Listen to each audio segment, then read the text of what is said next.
اعوذ باللہ من الشیطان الرجیم بسم اللہ الرحمن الرحیم۔ حمد و ثنا اس ذات باصفات کی بارگاہ میں کہ جو ہر لحاظ سے لائق حمد و ثنا ذات ہے، اور درود و سلام اللہ رب العزت کے ان برگزیدہ بندوں پر کہ جن کے طفیل انسان کو اللہ رب العزت کی طرف سے آپ کی ہدایت نصیب ہوئی۔ سب سے پہلے تمام سامعین کو میری طرف سے السلام علیکم۔ میں ہوں ساگر نقوی اور آپ دیکھ رہے ہیں میرا یوٹیوب چینل۔ سامعین کرام، اللہ رب العزت نے انسان کے لیے جس دین کو پسندیدہ قرار دیا ہے اس دین کا نام ہے اسلام، اور یہ نام بتا رہا ہے کہ یہ سلامتی والا دین ہے۔ اور پھر اس دین کا جو منشور پیش کیا پروردگار عالم نے وہ یہ ہے کہ لا اکراہ فی الدین، میرے دین میں جبر نہیں ہے، یعنی جو اللہ کا دین ہوگا اس میں جبر نہیں ہوگا۔ جہاں جبر ہوگا، سفاکیت ہوگی، ظلم ہوگا تو وہ اللہ رب العزت کا دین نہیں ہوگا۔ اتنی کلیئرٹی۔ پھر فرمایا کہ جس نے ایک انسان کو قتل کیا اس نے پوری انسانیت کو قتل کیا، یعنی اس سے آپ اندازہ کر لیں کہ جس نے ایک انسان کی جان بچائی اس نے پوری انسانیت کی جان بچائی، اور جس نے ایک انسان کا قتل کیا اس نے پوری انسانیت کا قتل کیا۔ یعنی سزا قاتل کے لیے اتنی بڑی ہے کہ پوری انسانیت کے قتل کے برابر۔ جس طرح سے کوئی پوری انسانیت کو ہی قتل کر دے تو جتنی سزا کا وہ حقدار ہوگا، کسی ایک انسان کو قتل کرنے والا اتنی سزا کا حقدار ہوگا۔ اسی طرح سے اگر کوئی ایک انسان کی جان بچاتا ہے تو اس کے لیے اجر اتنا ہوگا کہ جس طرح سے اس نے پوری انسانیت کو مرنے سے بچا لیا۔ تو پتہ نہیں کیا مسائل ہیں لوگوں کے ساتھ، جب ملا پرستی اس انتہا کو پہنچ چکی ہے میرے معاشرے میں، میرے ملک میں، کہ اس قدر اتباع کی جا رہی ہے ملاؤں کی، اور ان ملاؤں کا جو نظریہ ہے، جو کام ہے وہ یہ ہے کہ جو ان کے نظریے کا مخالف ہے بس وہ واجب القتل ہے، اسے قتل کر دو۔ یعنی انسان کی قدر اتنی ہے ان لوگوں کی نظر میں کہ جو ان کے عقیدت سے تھوڑا سا بھی اختلاف کرے اسے اڑا دو، اسے قتل کر دو۔ تو اللہ رب العزت کا اسلام سلامتی والا دین ہے، یعنی جس میں انسان کی سلامتی ہے۔ ملا ازم میں انسان کی قدر و منزلت اتنی ہے کہ بس تھوڑی سی کوئی بات سامنے آ جائے، یعنی اپنے نظریے سے کسی کو تھوڑا سا بھی مخالف پالو تو اس کے چیز پہ اڑا دو، اسے جہان میں جینے کا حق نہیں ہے۔ تو میرے بھائی کچھ سوچا کریں، اللہ رب العزت کا کلام موجود ہے اس کو سمجھا کریں کہ اللہ کا دین کیا کہہ رہا ہے، سامنے والا جو اس کی تشریح کر کے آپ لوگوں کے سامنے پیش کر رہا ہے وہ کیا کہہ رہا ہے۔ تو اتنے سلامتی والے دین کے نام پہ مسلسل قتل و غارت گری اور خانہ جنگی تک کو ہوا دینا، مسائل کی اختلافات کو اس حد تک بڑھا دینا کہ یعنی معاذ اللہ مسلمانوں کے خون کی ندیاں بہہ جائیں، یہ تو اللہ رب العزت کا کرم ہے کہ اس نے امن قائم رکھا ہوا ہے۔ وگرنہ جتنے بھی ذمہ داران ہیں مختلف مسائل کے، ان میں میجورٹی ایسے لوگوں کی ہے کہ جو چاہتے ہیں کہ مسلسل خون بہتا رہے۔ تو اسلام سلامتی سے ہے، جہاں سلامتی ملے، جن لوگوں کی تشریح میں انسانیت کی سلامتی کا درس ملے ان کی اتباع کریں۔ جہاں سے ایک قتل و غارت گری کا درس ملے اللہ رب العزت کے کلام کی تفسیر اور ترجمہ کی صورت میں، تو سمجھ جائیں وہاں اپنی ذاتی خواہشات ہیں یا کوئی بیرونی مداخلت ہے جو یہ سب کچھ کرنے پہ مجبور کر رہی ہے۔ تو کل سیالکوٹ میں ایک ذاکر امام حسین علیہ السلام، ذاکر نوید اشرفی صاحب، ان کو شہید کیا گیا ممبر پہ جا کے۔ تو ان کے قتل کی ہم پرزور مذمت کرتے ہیں۔ ہم کسی بھی مکتب فکر کے مسلمان کے قتل کے حامی نہ تھے، نہ ہیں، نہ انشاءاللہ آگے ہوں گے۔ کیوں؟ ہم الحمدللہ اسلام کے حامی ہیں، اور اسلام ان چیزوں کی اجازت نہیں دیتا۔ اسلام امن کا دین ہے، اسلام سلامتی کا دین ہے۔ تو کل جو حرکت کی گئی ہے دراصل یہ اس ملک کے امن کو تباہ کرنے کی کوشش تھی۔ میں آپ کو گارنٹی کے ساتھ کہہ رہا ہوں، میرے ملک میں شیعہ سنی اختلاف کوئی نہیں ہے۔ شیعہ سنی کا دشمن نہیں ہے، سنی شیعہ کا دشمن نہیں ہے۔ مسائل کی اختلافات ہو سکتے ہیں ایک دوسرے سے، لیکن اس حد تک کہانی الحمدللہ نہیں ہے کہ ایک دوسرے کا جو قتل ہے وہ شروع ہو جائے۔ یہ کچھ ان پسند عناصر ہیں کہ جن کو پتہ نہیں کہاں سے ایڈ ملتی ہے، کہاں سے ان کو انسٹرکشنز دی جاتی ہیں اس طرح کی حرکات کرانے کے حوالے سے، تو وہ اس طرح کی پھر حرکات کرتے ہیں تاکہ ملک میں وہ مسلسل وہ جنگ کا جو ماحول ہے نا تو وہ بنا رہے۔ تو میں یہاں پہ ایک بات کلیئر کرنا چاہتا ہوں میرے بھائی کہ یہ پہلی مرتبہ نہیں ہوا، آپ نے غلط جگہ ہاتھ مارا ہے، یہ پہلی مرتبہ نہیں ہوا، یہ پہلا ذاکر امام حسین علیہ السلام شہید نہیں ہوا، یہ پہلا عزادار شہید نہیں ہوا، یہ پہلا مومن شہید نہیں ہوا۔ ایک اتنی لمبی تفصیل ہے، اتنی لمبی فہرست ہے شہداء کی، شہدائے حسینیت کی، کہ شمار میں نہیں آ سکتی۔ کیا کبھی کسی شہید کے جنازے کے بعد ملک دشمنی کا ایک نعرہ بھی بلند ہوا ہے؟ نہ ہوا ہے، نہ ہوگا۔ کیوں؟ یہ پاکستان اس قوم کو بہت عزیز ہے جس کو آپ نے زخمی کیا ہے۔ انشاءاللہ العزیز اس طرح کا کوئی حرکت نہیں ہوگی، لیکن یہ جو حرکات کی جا رہی ہیں یہاں اس ملک میں سارے سادہ لوگ نہیں سمجھ آتی ہے کہ یہ کیوں ہو رہا ہے۔ کبھی بچے اغوا ہونے کے حوالے سے خبریں گردش کرتی ہیں، خصوصاً ان ایام میں مسلسل افراتفری ہے۔ ابھی کل سیالکوٹ میں انوکھی طرز کا واقعہ، یہ پہلی دفعہ ہوا ہے کہ ممبر حسین علیہ السلام پہ مجلس کے دوران جا کے کسی ذاکر کو شہید کرنا، تو یہ جو ہے نا اس طرح کے ہتھگنڈے، یہ قوم جو ہے یہ ناسمجھ نہیں ہے، سب کچھ پتہ چلتا ہے، سب کچھ سامنے ہے۔ ابھی اور پتہ نہیں کتنے اس طرح کے اوچے ہتھگنڈے ہوں گے جو اپنائے جائیں گے، اور یہ کس چیز سے توجہ ہٹانے کے لیے اس طرح کی حرکات کی جا رہی ہیں اور کہاں سے ہو رہی ہیں اندازہ لگانا مشکل نہیں ہے، سب کچھ سامنے ہے۔ تو انشاءاللہ العزیز میرے وطن کا امن سلامت رہے گا، شہید کے ورثاء سے دلی ہمدردی ہے۔ تو اینڈ پہ میں ایک اور صاحب ہیں ان سے بات کرنا چاہتا ہوں اس ویڈیو کے توسط سے، ذاکر وسیم عباس بلوچ صاحب۔ تو اس شہادت کے بعد ان کا ایک بیان ہے جی کہ انہوں نے کچھ اشعار کچھ اس طرح کے پڑھے تھے جس سے دل آزاری ہوئی، مخالف مکاتب فکر کی، تو انہوں نے پھر یہ کارروائی کی۔ بلوچ صاحب آپ یہ بات کر کے تو مخالف قوتوں کو حوصلہ دے رہے ہیں۔ میرے بھائی مسلکی اختلافات اگر نہ ہوں تو مسلک رہے ہی کیوں؟ ہر طرف صرف ایک ہی دھڑا ہو اور وہ ہوں اللہ والے، یعنی اسلام والے مسلمان۔ یہ اختلافات ہیں، اس وجہ سے یہ دھڑے ہیں، یہ مکاتب فکر اس بنیاد پہ ہیں میرے بھائی، یا فرقہ کہہ دوں، مزید آسان کر دوں، یہ فرقے اس بنیاد پہ ہیں۔ تو اگر مسلکی اختلافات کی بنا پہ اگر کوئی اپنے عقیدے کے مطابق بات کر دیتا ہے تو کیا اس کو قتل کر دینا چاہیے؟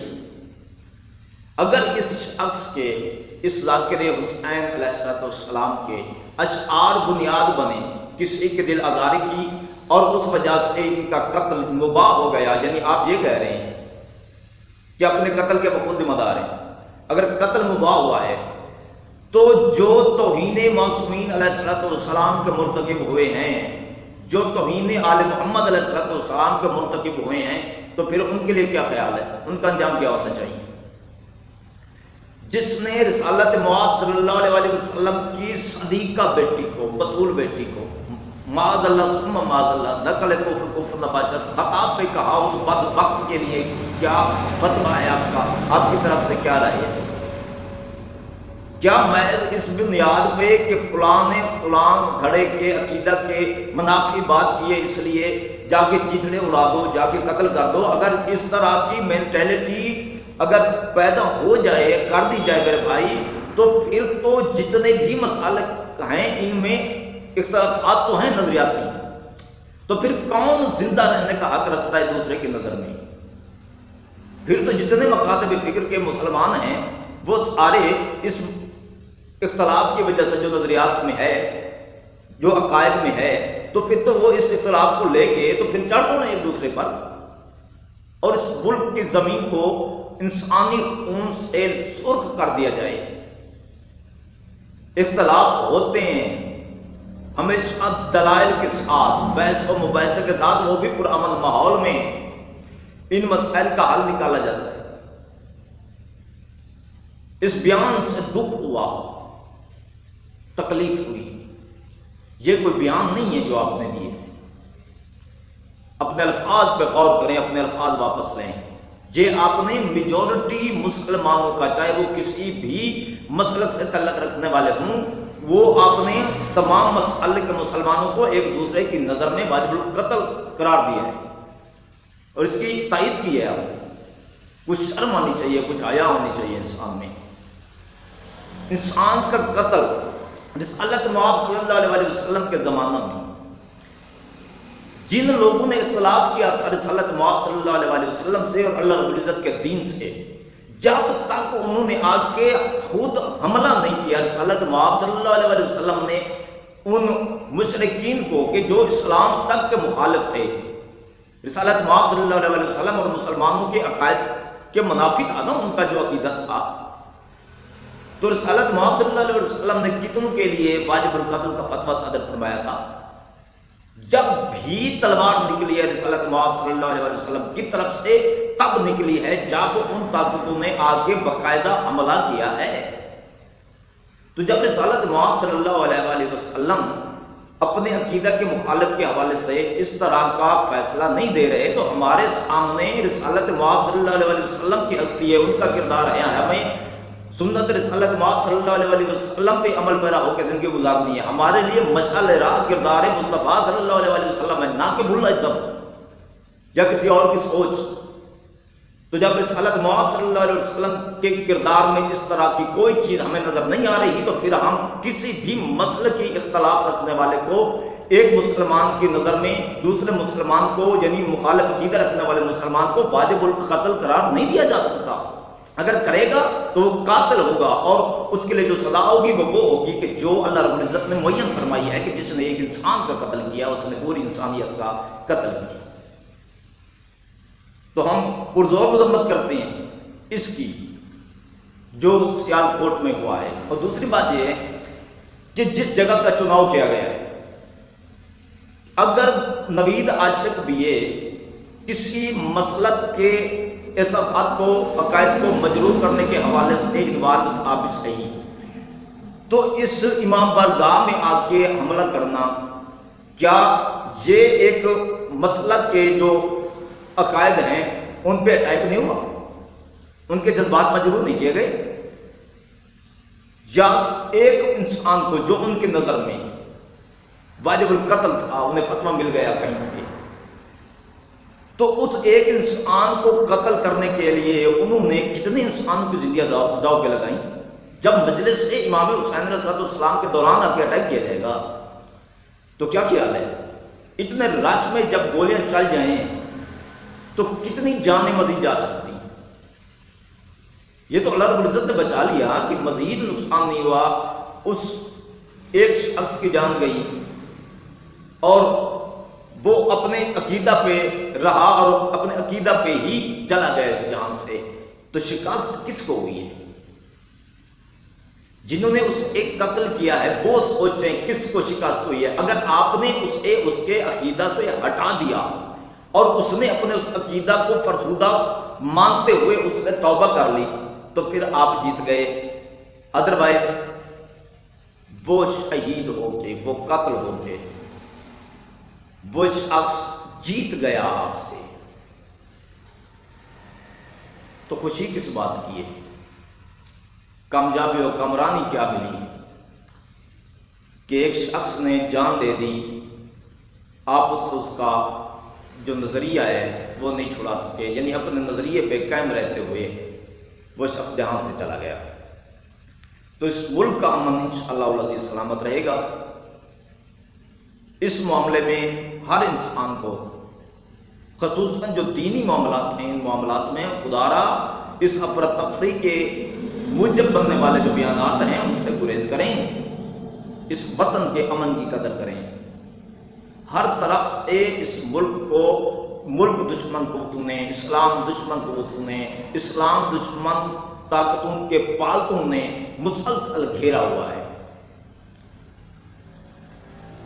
تو اگر وسیم العباس صاحب کے اس بیان کو اگر اس تناظر میں لیا بھی جائے کہ اس کا جو قتل ہے نوید ہاشمی صاحب کا، تو وہ ان اشعار کی بنا پہ ہے جو انہوں نے کسی مسلک کے خلاف کہے تھے، تو میرے بھائی اگر آپ فضائل امام حسین علیہ السلام ہی پڑھنا شروع کر دیں، اور میجورٹی یہی ہوتا ہے، ہم بھی اسی چیز کے حامی ہیں کہ کسی کے عقیدے کو نہیں چھیڑنا چاہیے، نہ ہم چھیڑتے ہیں نہ کسی اور کو اجازت دیتے ہیں کہ وہ ہمارے عقیدہ پہ اٹیک کریں۔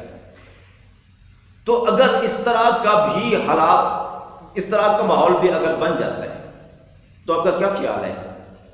پھر محفوظ ہو جائیں گے یہ لوگ ان حملوں سے؟ جو زائرین زواری پہ جاتے ہوئے شہید ہو جاتے ہیں، کیا وہ کسی کو برا بھلا کہہ رہے ہوتے ہیں؟ جو افغانستان میں اسٹوڈنٹ امتحان دیتے ہوئے مارے گئے، شہید ہوئے، کیا وہ کسی کو برا بھلا کہہ رہے تھے یا برا بھلا لکھ رہے تھے؟ جتنے لوگ جلوسوں پر اٹیک کی صورت میں وہ شہید ہو جاتے ہیں، وہ کسی کو برا بھلا کہہ رہے ہوتے ہیں؟ یا حسین کی صدائیں بلند کرتے ہوئے کتنے لوگ ہیں جو مارے گئے اس ملک میں؟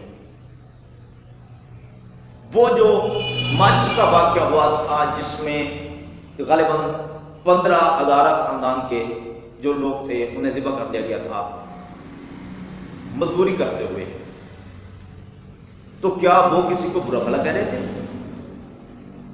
میرے بھائی اس نظریے کی سرکوبی کریں، اس نظریے کے خلاف آواز بلند کریں جس کی روح سے محبت اہل بیت رکھنا جرم ہے، محبت اہل بیت رکھنے والا واجب القتل ہے۔ اس نظریے کے خلاف بات کریں، اس سوچ کو کنڈیم کریں۔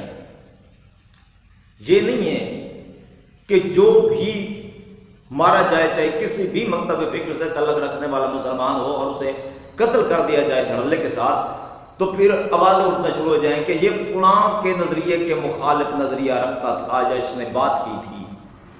اگر اس طرح کے معاملات کو آپ یوں لے کے چلیں گے نا میرے بھائی، تو پھر اختلاف رکھنے والوں کی کمی اس ملک میں نہیں ہے۔ پھر اس سوچ، اس نظریہ کے مطابق پھر بہت بڑے نقصان کے لیے آپ راہ ہموار کر رہے ہیں۔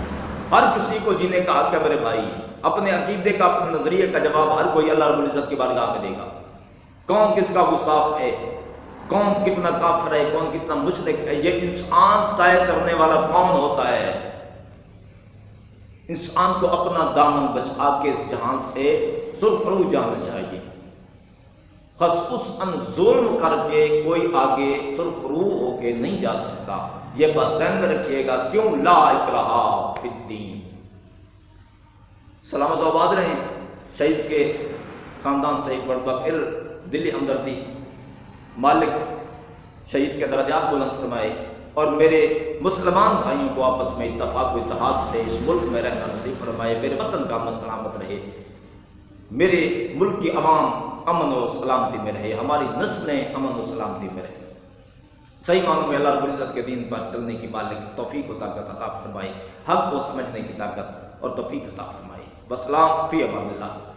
فی الحال کے لیے اتنا، نیکسٹ ویڈیو میں انشاءاللہ پھر ملتے ہیں۔ اگر چینل پہ نئے ہیں تو اس چینل کو سبسکرائب فرما لیں، اور ساتھ میں دیے گئے بیل آئیکن کو بھی پریس کر دیں تاکہ ہر آنے والی ویڈیو جو ہے وہ آپ کو بر وقت ملتی رہے۔